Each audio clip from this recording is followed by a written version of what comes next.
Everyone loved Daniel Torres. He was the kind of neighbor people dreamed of having, always smiling, always helpful, the type who'd shovel your driveway without being asked, who remembered your kids' names, who brought cookies to block parties. For 12 years, Daniel lived on Maple Street. Quiet, polite, invisible in the best way. But on a cold November morning, everything changed. It started with a smell. Mrs. Chen noticed it first, something foul drifting from Daniel's backyard. She mentioned it to her husband. He shrugged it off. Probably a dead animal, he said. But the smell got worse.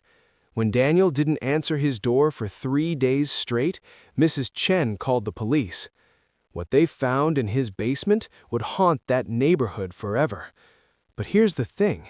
How does a man hide something like this for over a decade?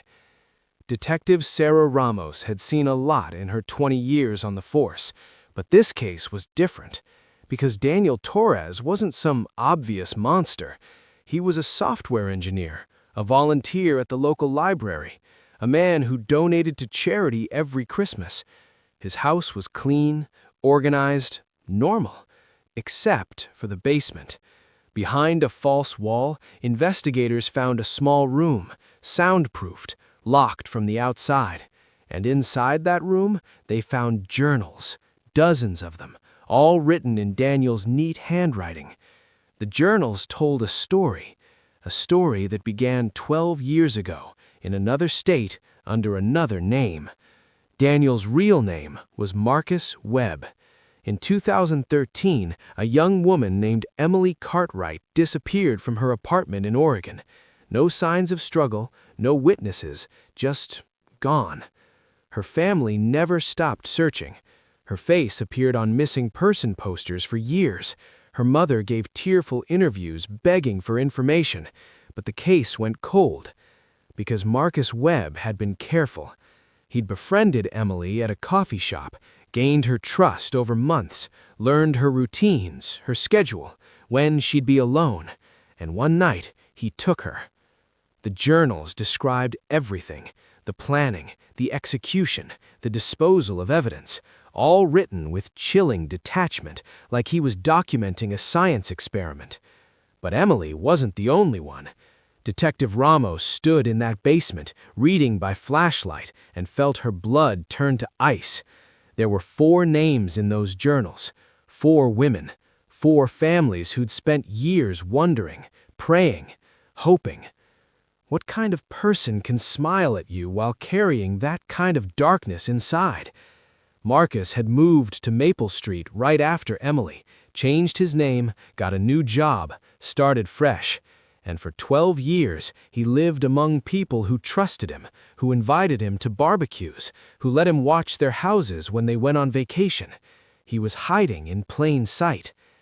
The break in the case came from something small, a mistake Marcus never saw coming.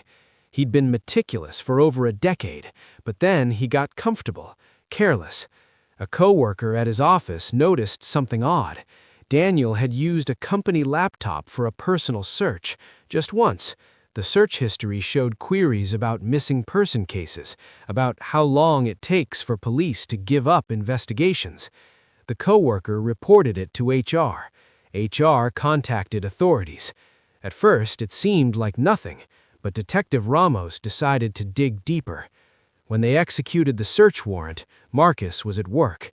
He came home to find his street blocked off, police cars everywhere, neighbors standing on their lawns, phones out, recording. He didn't run, he didn't resist. He just stood there, watching them carry boxes from his house, and smiled that same friendly smile. "I was wondering when you'd figure it out," he said quietly. During interrogation, Marcus showed no remorse. He talked about his crimes like they were accomplishments, puzzles he'd solved. He seemed proud of how long he'd gone undetected. "People see what they want to see," told Detective Ramos. "You show them a friendly face, and they stop looking deeper." And that's what makes this case so terrifying, isn't it? Because Marcus Webb wasn't some stranger lurking in shadows. He was the person who waved at you every morning, who helped carry your groceries, who seemed so perfectly normal that no one ever questioned what was behind his smile. All 4 families finally got answers, but those answers came 12 years too late. Maple Street was never the same. Neighbors stopped talking to each other. Houses went up for sale. The community that once felt so safe was shattered by the realization that evil had been living among them all along. Detective Ramos retired 2 years later. She said this case changed how she looked at people, how she could never again assume someone was safe just because they